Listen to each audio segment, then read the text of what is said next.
Hello and welcome to the Facts Don't Care About Your Feelings podcast. This is part 2 of our discussion on the 2018 midterm elections. Here, as always, is Ethan, Stephen, and Kimball. In this part of the episode, we will be talking about the Senate. So, anything stood out before we go into depth in the Senate? I think everybody took notice to the race between Rick Scott and his opponent in Florida, and the Beto O'Rourke versus Ted Cruz Senate races. I think those were the ones that people paid the most attention to, and rightfully so, because they were probably the most funded and the most entertaining to watch. Probably also have large implications on how the Senate will run in the future. It's good to see that a long-time incumbent in Bill Nelson in Florida has been voted out. He was in the Senate for too long. He's a long time. Thank you for the great number that you just gave me. Oh, you're welcome. But it's good to see that the American people are taking charge and voting people out. Cool. So there are a few races that are that haven't been decided yet. One of them is the Arizona Senate race between the Republican candidate Martha McSally, the Democratic candidate Kristen Sinema, and a Green Party candidate Angela Green. So, a Green Party candidate, and her last name is Green. Yes, of course it completely sense. It completely sense. So, the Senate results, as updated 5 minutes ago, show 99.6% reporting. Martha McSally is leading in the race. I was kind of hoping it was a green one, because that's The Republican candidate with a percent of 49.4%. The Democratic opponent has 48.4%, and the Green Party candidate with 2.2%.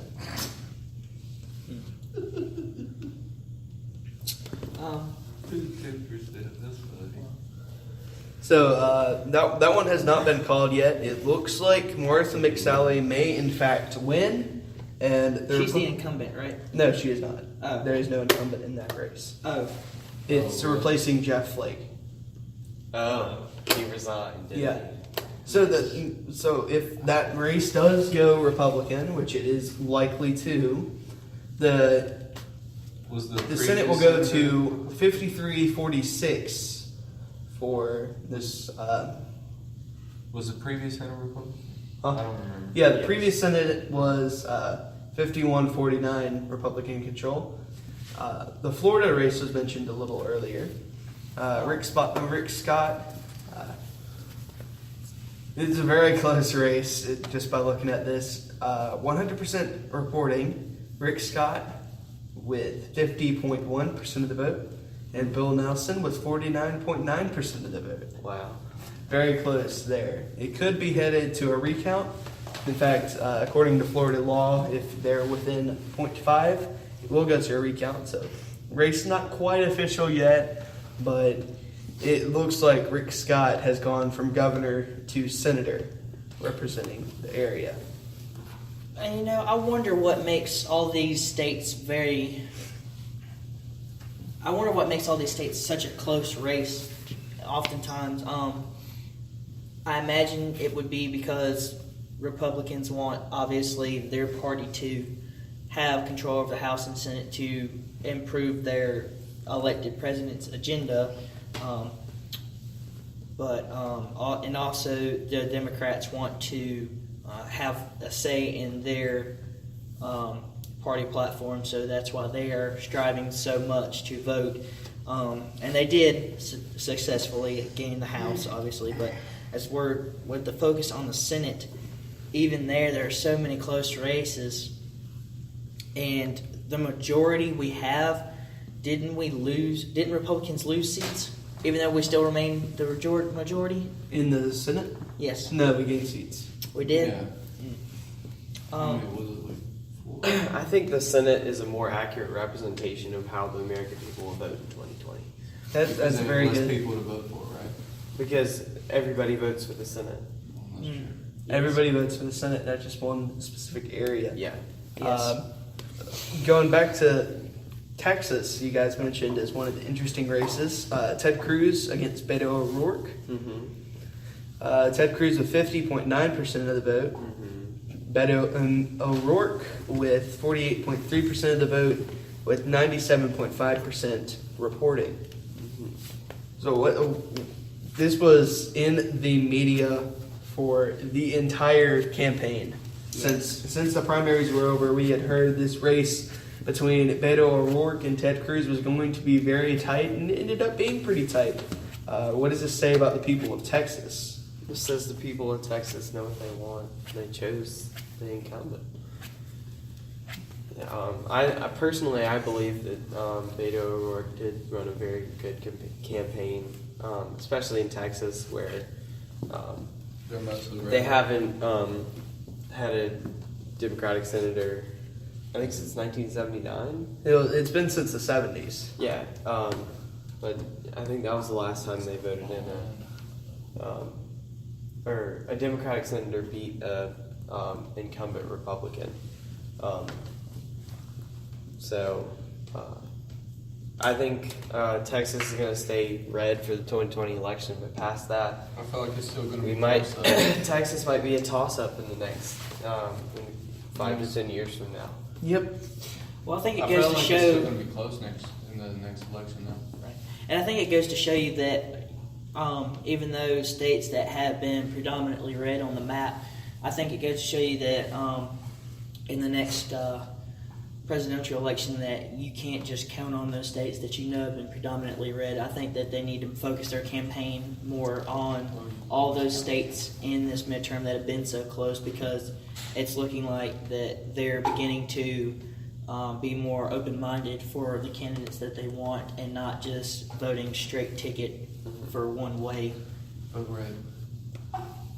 Okay, let's go to Mississippi. This is going to be the interesting one because one of the races was a complete victory for the Republican. Roger Wicker regained his seat. The other one was a special election in which 4 different candidates were running to get over 50% of the vote.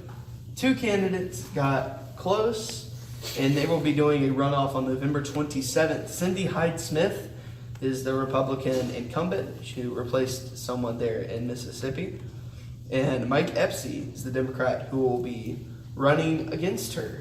So the election is not over yet. It will be over November 27th or November 28th in Mississippi, which will give Republicans or Democrats a chance to gain another seat. That was in the Senate or House? That was in the Senate. So the special election coming up soon. What do you guys feel about special elections? Do you think they're a good thing, bad thing? Productive thing. Yeah. I mean, it Anytime makes the sense. people get to choose what they want, that is something that is very important for our government. People just got to make up their minds to go out and choose. Yes. Yep. Currently, switch over to the governor's races. Currently, Republicans hold a 26-23 advantage when it comes to the governor spots. So, if we take a look here, got some red states with blue governors, got some blue states with red governors. It's all a hodgepodge right now. Let's start with Kansas. They are a state that voted for Donald Trump, and they voted for a Democrat to become the governor.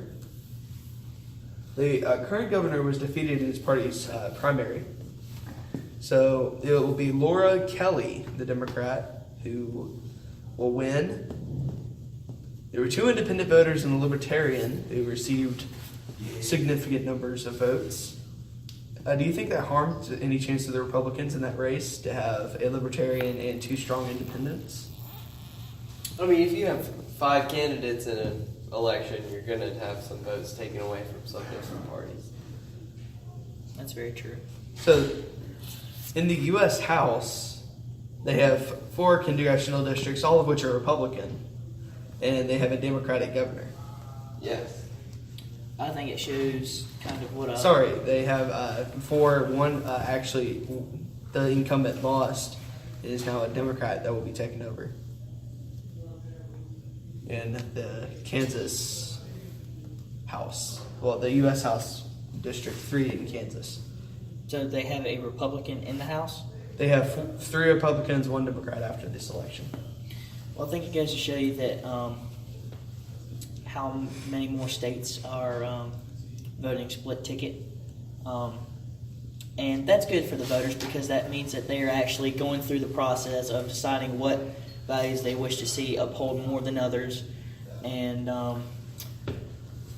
while that's not really good for a party to win elections predominantly with a mass majority, however, it shows that the voters are making intelligent, informed decisions based on what they want. And that's something for the That's a win for America.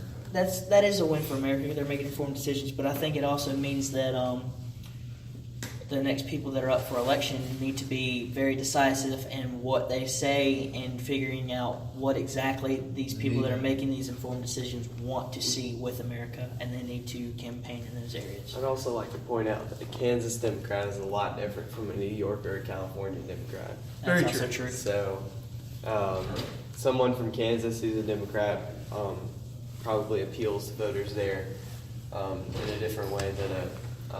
Can you give an example? Well, yes, because they're campaigning to an entire demographic of people. Like the Democratic senator from West Virginia, what's his name?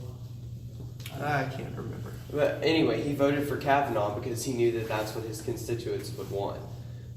So He ended up winning re-election. and he ended up winning re-election because he knows what his constituents want. And I think that was another That's what major it's factor in on. this midterm election is did they uphold their constituents? Because a lot of the vulnerable Democrats in this race that did not vote for Kavanaugh did not end up winning their midterm elections. Yep. One last race to talk about.